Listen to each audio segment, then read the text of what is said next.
Hi, I'm Sonia Baghdadi, and welcome to this new feature of Aorta, where we'll be conducting video interviews with editorial board members about important and clinically relevant scientific articles published in each issue of Aorta. And we want to make these interviews interactive and targeted for the general public. So today we have with us the editor-in-chief of Aorta, Dr. John Lefteriades, and also associate editor, Dr. Bulat Zigantian. Gentlemen, thank you for being here. I appreciate it. Let's begin. Dr. Lefteriades, tell us a little bit about Aorta. Thank you, Sonia. Aorta is a relatively new journal that we started to serve as a central point for communication among all different kinds of specialty doctors who have an interest in the aorta, the main artery of the body. We realize in the present day and age that patients and their families are very information avid. What we would like to do with this new segment with which you're helping us is we would like to take key articles from the journal that are all written for physicians and specialists and present those in an understandable way for patients and their families and other interested individuals in the general public. And that's what we're inaugurating today with your help. Well, I'm happy to be a part of it, and we want to start out today by talking about an original research article on screening for familial thoracic aortic aneurysm. This is from issue 1. The authors are from Umeå University in Sweden, and they're describing the importance of screening for thoracic aortic disease, not only for first-degree family members, but also second-degree relatives. So give us a little insight into the importance of this work. It's very, very important to identify aneurysms in the general population. The thing about thoracic aneurysms, aneurysms in the chest, is that they are what we call asymptomatic. That is, they usually don't produce any symptoms, nothing that the patient can feel to make the patient aware of the presence of this time bomb inside. Now, I'll tell you a little story. It was about 15 years ago, and I was making rounds on a woman, 62-year-old woman, who had split her aorta apart right in here in this region. And we had done an urgent operation on her, and she was recovering and able to have a conversation with us. And I told her how well she was doing, and then I asked her if anyone else in her family had been affected.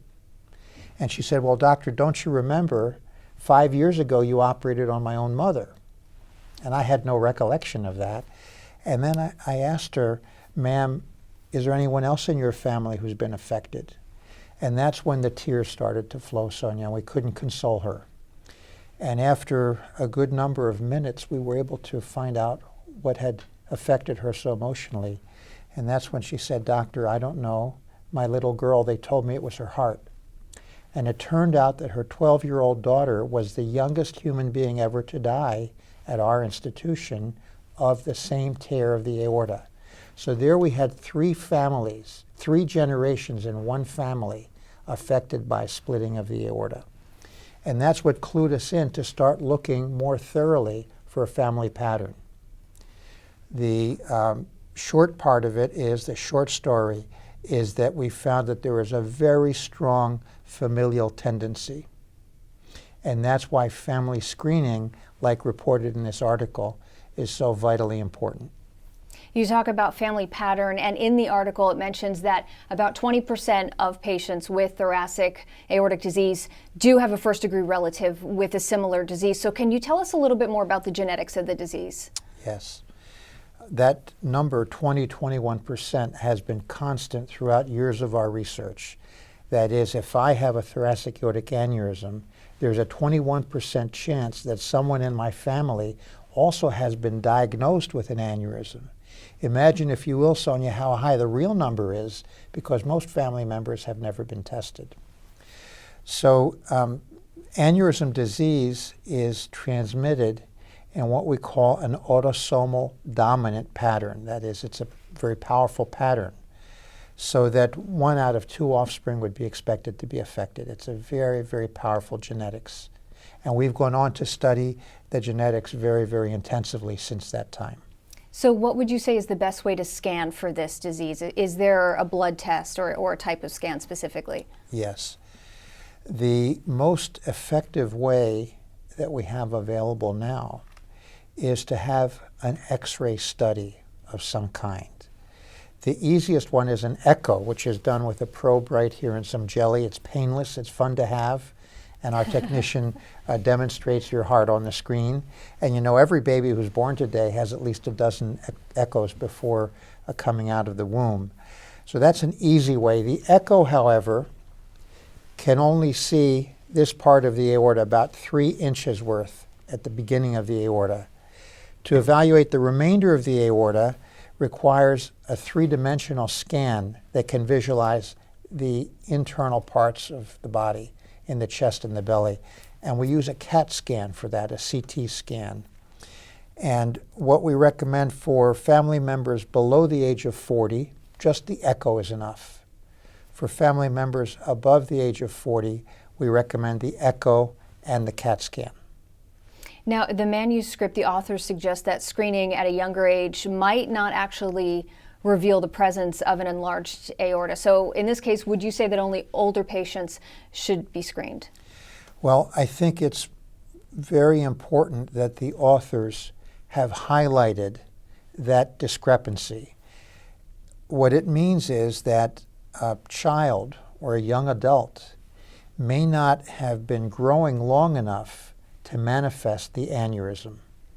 And that's a very, very important point. And that's why we've been working on what you mentioned a moment ago. We've been working on blood tests for aneurysm disease. And we now perform what we call whole exome sequencing.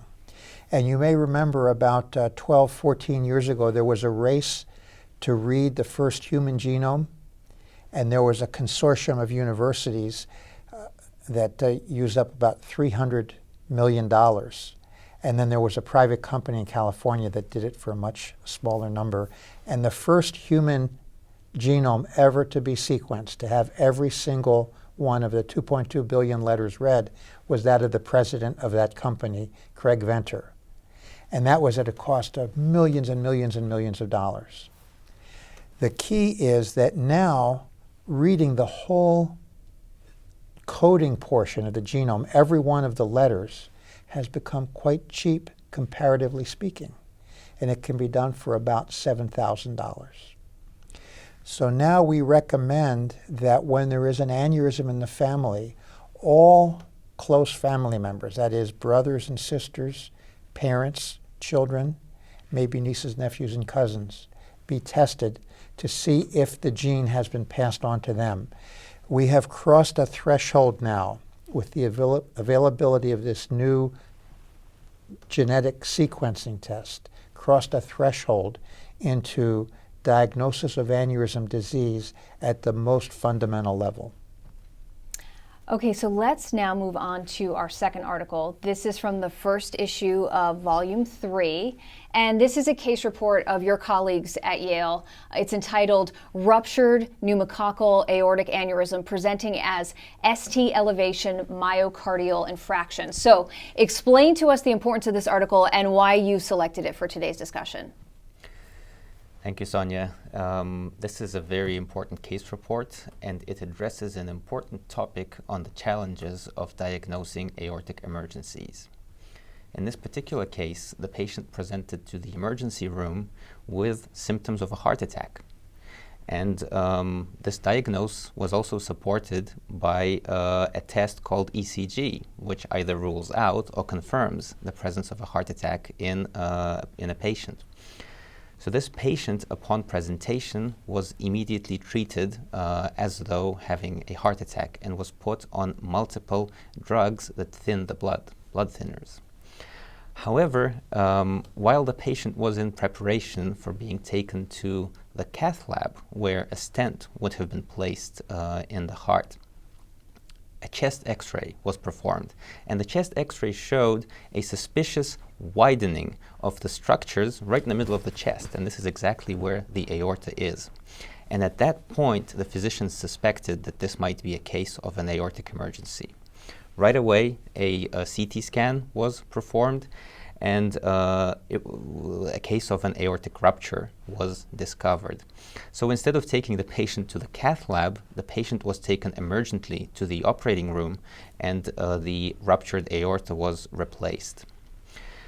The biggest challenge that this case presents is in the fact that the patient was put on blood thinners right away. And although this is a first-line treatment mechanism for patients with a heart attack and it saves many lives, in cases of aortic emergencies, blood thinners are contraindicated because they can themselves provoke aortic rupture. So this case illustrates very well the challenges of diagnosing an aortic emergency, and also highlights the importance that the physicians maintain a high level, a high index of suspicion towards aortic disease in any patients who present with chest pain. So does that mean that an aortic emergency can be easily mistaken for a heart attack? And how can doctors be able to distinguish between the two, especially in light of this current report? Yes, that's exactly right. An aortic emergency can be easily mistaken for a heart attack or any other condition. There are tests that can be used very effectively to rule out an aortic emergency. The two most common imaging techniques that are used are echocardiography and CT scans. These imaging techniques, as Dr. Lefteriades mentioned, are used very commonly and are very effective at detecting aortic emergencies. What would you say are the most common aortic emergencies? Well, there are two most common aortic emergencies, aortic dissection and aortic rupture. Aortic dissection is the splitting of the layers of the aorta. We have a little prop here to show. The wall of the aorta literally splits, like is shown here on an example of a hose, and the blood which rushes into the split aorta creates a new unnatural channel within this diseased aorta. The problem that this creates is that blood flow to many organs, vital organs such as heart, the brain, and any of the abdominal organs can be compromised. And secondly, a dissected aorta, because the wall has become so thin, it can rupture. And that leads us to the second aortic emergency, aortic rupture, which is pretty much self-explanatory. Rupture can lead to very severe bleeding and can be highly lethal. Also, there is a third type of an aortic emergency, which is called aortic transection. That is very rare and primarily occurs in cases of trauma, like a car accident or something similar. What this article pinpoints is, as Dr. Zaganshin said, that some cases of apparent heart attack will actually be aortic tearing. But the number is so small, it's about 1 in 200 or 300, that it's hard to keep it in the consciousness, not only of the general public, but even of treating physicians on the front lines. And they do a fantastic job. 299 out of 300, it'll be a heart attack. But you may remember when John Ritter died about 12 years ago, he died from exactly what Dr. Zaganshin was discussing. He had chest pain on the set, was taken to the emergency department, and in the rush to reestablish blood flow to his heart because they thought it was a heart attack, he was given blood thinners, and that ultimately led to his death. That's why his widow, Amy Yazbek, the actress that you may have seen in movies, she's devoted her life now to keeping aortic dissection, or splitting of the layers of the aortic wall, in everyone's consciousness. And she's developed a beautiful set that she calls Ritter's Rules, about how physicians need to keep aortic dissection, aortic emergencies, in the back of their mind as they treat everyday patients with chest pain. And now you're both raising awareness on the topic, so we thank you for discussing this topic. And we hope that this instructive case report will help to illustrate the various masks that thoracic aortic disease can present. So this concludes issue 1 of volume 3. Let's move on to articles published in issue 2 now. And we've chosen two important articles from this issue. The first one is an original research article from a group of scientists in France. It's titled Maximum Diameter of Native Abdominal Aortic Aneurysm Measured by Angio-CT, Reproducibility and Lack of Consensus Impacts on Clinical Decisions. So simply put, this is a study conducted by radiology experts which determines the best technique for imaging of the aorta. This group of researchers focused on abdominal aortic aneurysm. So are the issues the same as thoracic aneurysm? They are and they aren't. There are, of course, common themes in imaging, but the abdominal aorta is pretty straight. It's pretty much a straight tube, but the difficulty arises, Sonia, because the thoracic aorta, the part in the chest, is shaped like a candy cane, as you see here, ascending, arch, and descending. Because it's a candy cane, it's a little more difficult to image, and let me see if I can illustrate that for our viewers. Remember, the image slices the heart as if it were a loaf of bread being sliced. If you come across here, every slice will look like a circle. It's like taking a pepperoni and cutting it, and it looks like a circle.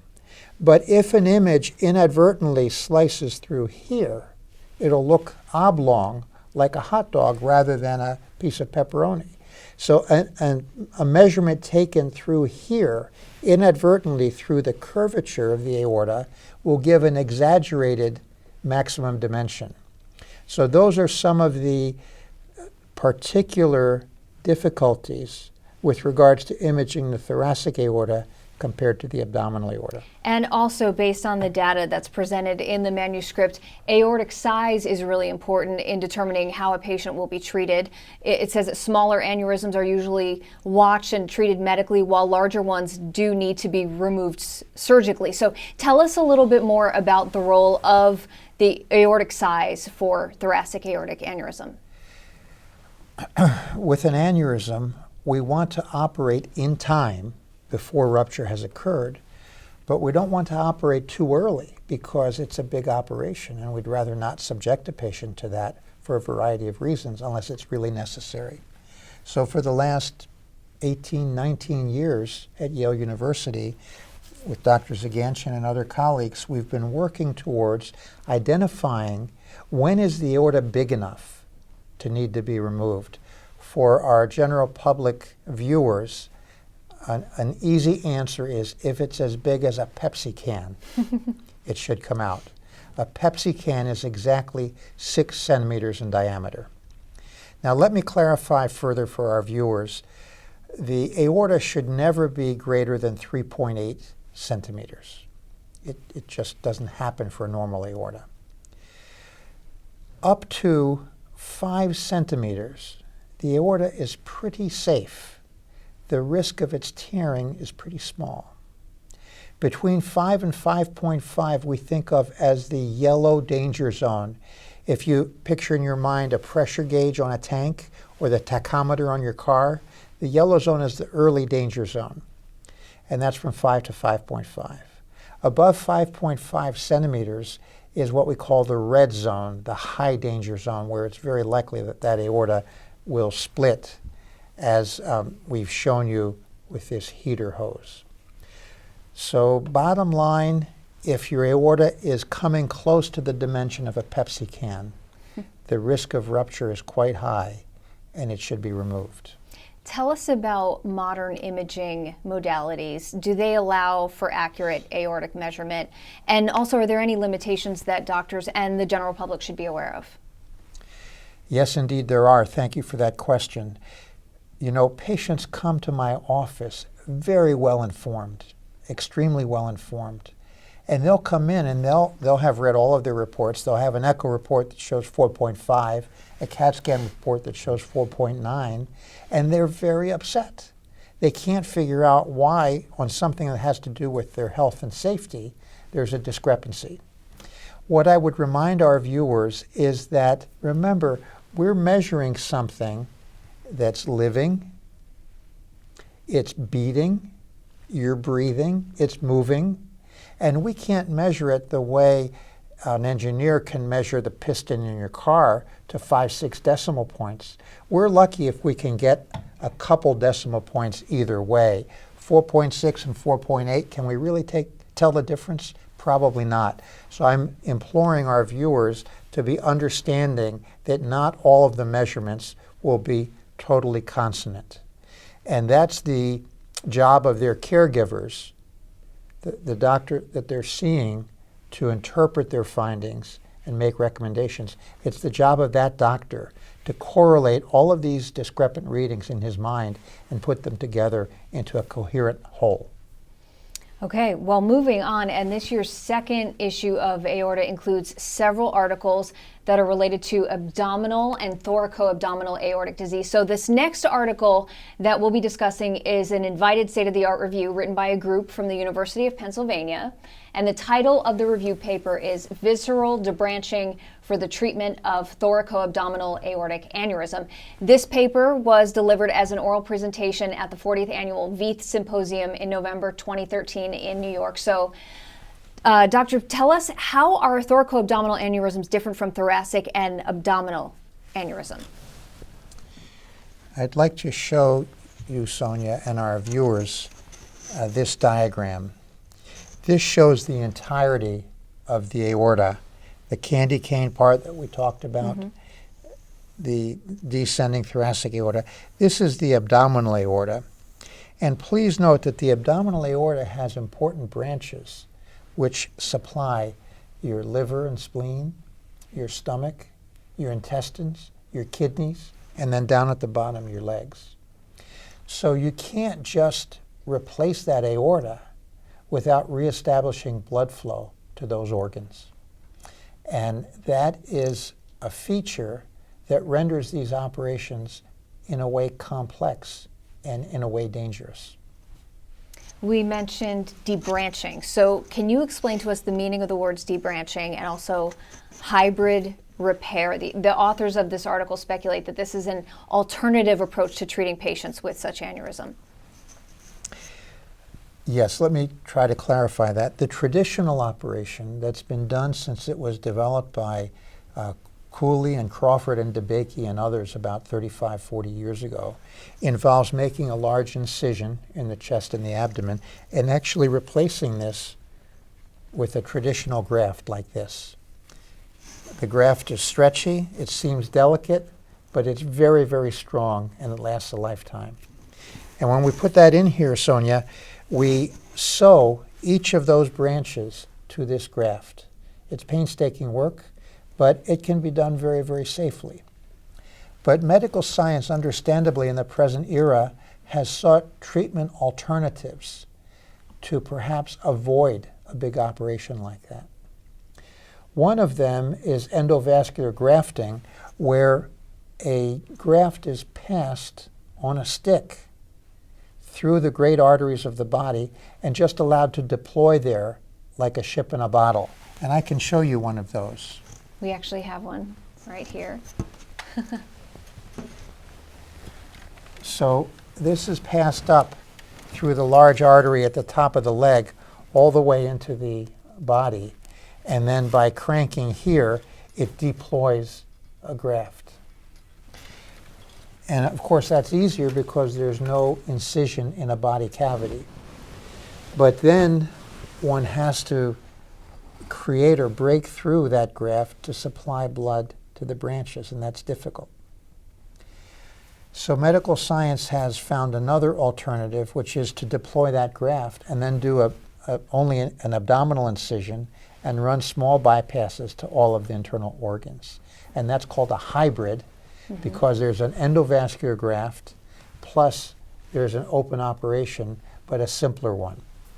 And this article makes the point that although the concept of a less invasive operation may be seductive, it's not the end-all and be-all. The risk of those operations was still on about the same level as the traditional operation. Yeah, because it would sound like endovascular treatment would be more appealing for patients since they avoid a huge surgery with a huge incision. But from a medical standpoint, how would you say endovascular treatment compares with classic open surgery?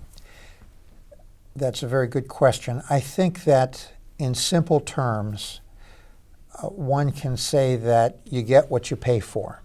I don't mean in dollars, but with a little more discomfort, maybe a hair higher risk, a traditional operation in expert hands offers a conclusive, definitive, usually one time in a lifetime procedure. That's not to say that there's not a role for the other techniques, the less invasive techniques. We believe that there are. And there's a lot of difference. Care of the aorta is an art. That's what makes it fun for us. If there was a set way to do everything, it wouldn't be any fun. And you can find many experts who prefer the endovascular or hybrid approaches to the open. But I think the simple answer would be that the open procedure is a little more uncomfortable. You'll be in the hospital a little longer. The risk may be a tiny bit higher, but you'll have a durable outcome that will probably last you a lifetime. With the alternate techniques, I think that they have a very important role, but they may not last as long. They may not be as durable, and you probably will need additional touch-up procedures to be done periodically. Now, the authors conclude by saying that the hybrid approach that you spoke about, they best describe it for high-risk patients, although in many respects it's no less of an operation than traditional repair. So can you explain that for us? Yes, and I think high-risk patients are still the ones who are the best candidates for the endovascular or the hybrid approaches. However, the alternative approaches, the endovascular and the hybrid, they haven't completely lived up to the expectation that they would be risk-free. We're learning that there is a very definite risk, which is probably only a little bit smaller than the risk of the main operation, the traditional open operation. Well, again, two interesting manuscripts raising important topics related to the management of abdominal and thoracoabdominal aortic disease. So this now concludes our discussion related to articles from issue 2 of Aorta. Let's move on to articles of issue 3 of Aorta. And here's where we'll be discussing 2 state-of-the-art review papers.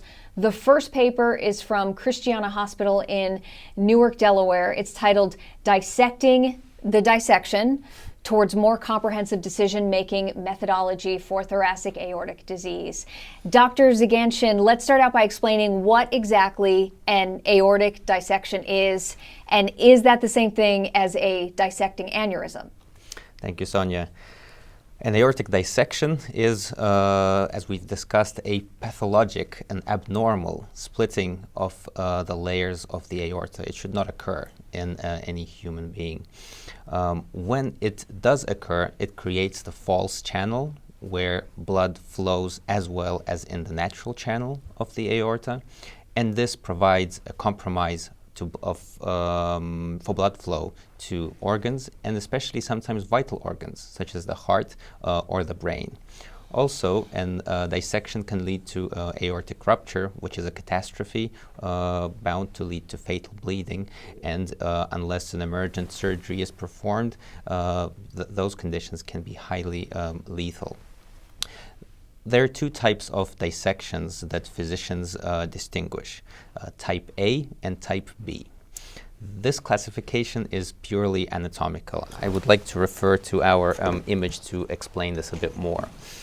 So the aorta is the normal aorta. This is in a way a pathologic example of how a diseased aorta would look like, but the normal aorta looks as a candy cane. And in accordance to the way the blood flows in the aorta, there are 3 regions that we can distinguish. The ascending portion of the aorta, the blood goes this way, the arch, and then the descending portion of the aorta. So type A aortic dissection is a dissection that involves the ascending and arch portion of the aorta. In contrast, a type B dissection is a dissection that involves only the descending portion of the aorta and does not involve the ascending and arch. And this classification is very important and has important clinical implications in terms of treatment strategies. Okay, now the author of this manuscript talks about the role of bioinformatics and predictive modeling as ways of determining when an aortic dissection will happen. So can you explain to us how exactly this can be done and how accurate these predictions are? we talked about size of the aorta, but that's only one criterion. And we have work underway, many centers throughout the world have work underway to incorporate other types of criteria to predict exactly when an aorta should be operated. And there are laboratories working on engineering type measurements about how stretchy your aorta is. We and others are working on genetic measurements. Our ultimate goal is to incorporate a variety of these criteria into the decision-making strategy. And also, probably first and foremost among the incorporated criteria will be a family history of aortic disease. It's just an overwhelmingly powerful predictor of additional events in other family members. Now, you had mentioned previously two types of aortic dissection, type A and type B. So can you elaborate a little more on the differences of management of these dissection types, and how is the decision-making different between type A and type B? Thank you, Sonia. There is a significant difference, and that's why this classification into type A and B dissection is really important. It's a dissection that is a type A, in other words, involves the ascending aorta and arch, is usually a very serious medical emergency and requires urgent surgical operation in practically almost all the cases. However, in contrast, a type B aortic dissection, which involves the descending portion of the aorta, in the majority of cases can be effectively treated medically and does not require an urgent operation. This is a rule of thumb. However, there are exceptions to that. And one of the main exceptions are complicated cases of type B dissection. In other words, if a dissection of the descending aorta results in aortic rupture, or if the dissection prevents blood flow to one of the abdominal organs or the legs of the patient. In those cases, either surgical or endovascular techniques need to be employed in order to save the patient.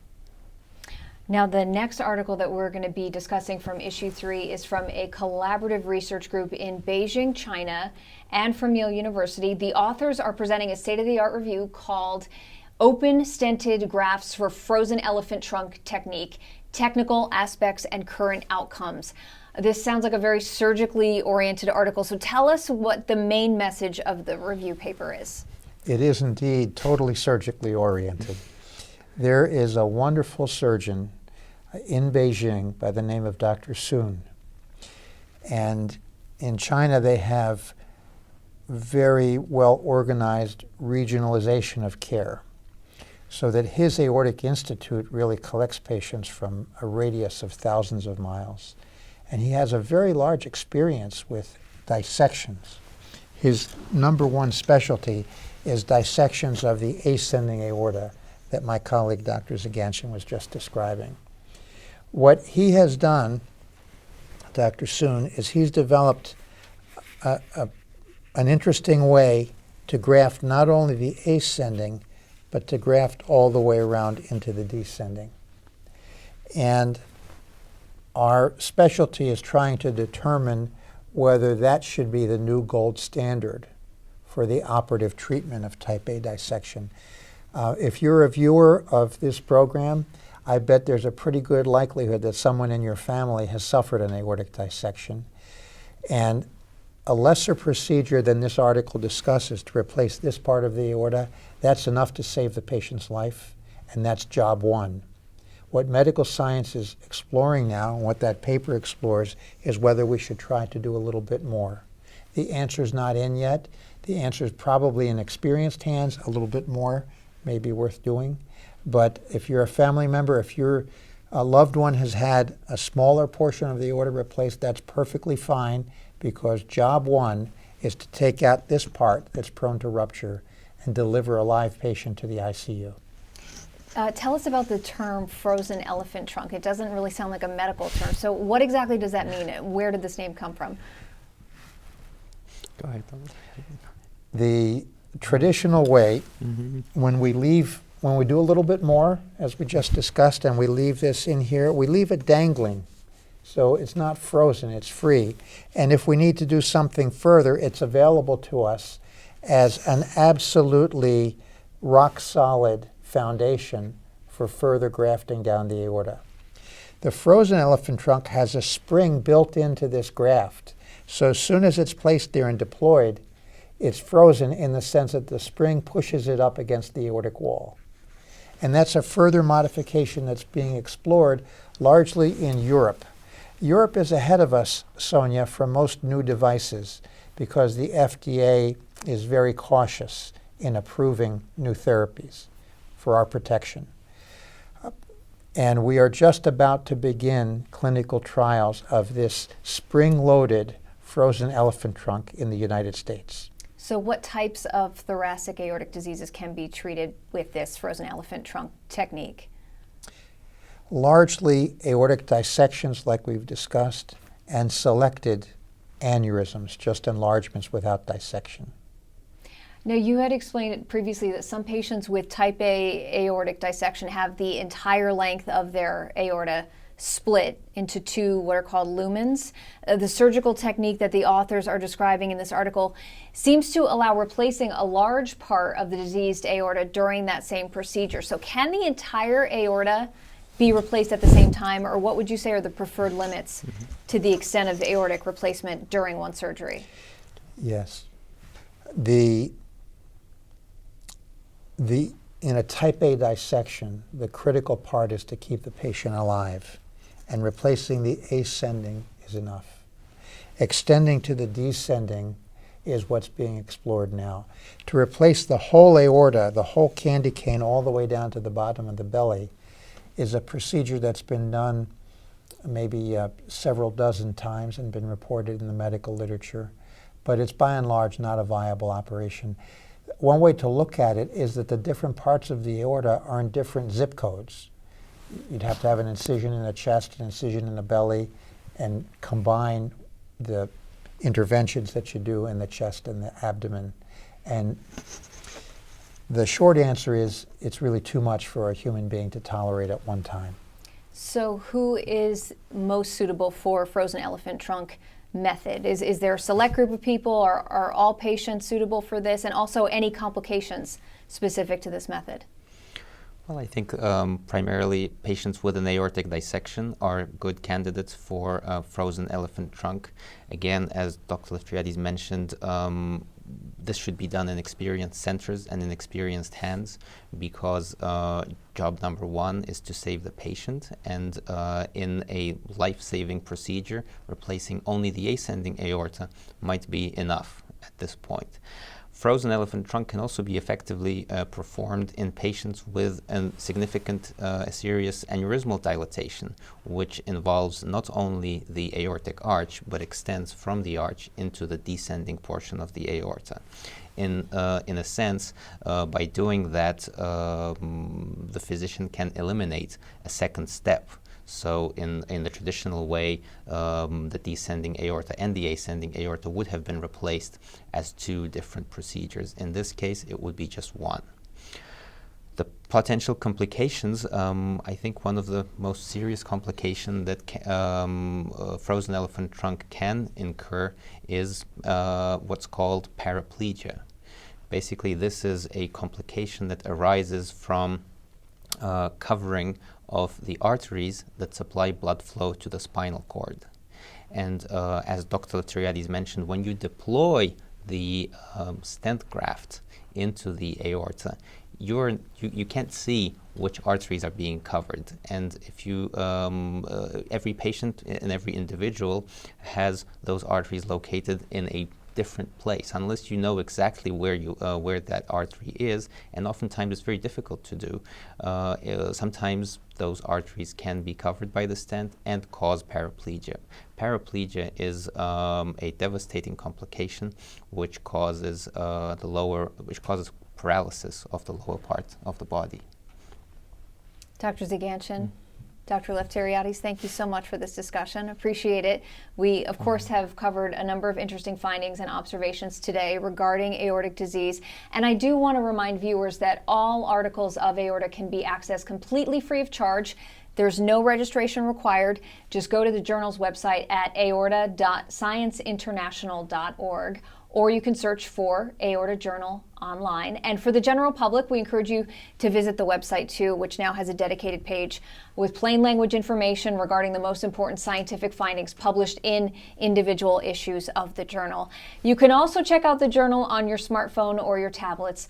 Thank you all for being with us. Thank you for discussing these topics with us. We're going to be back very soon with the publication of future issues of Aorta, and of course, we hope you'll join us.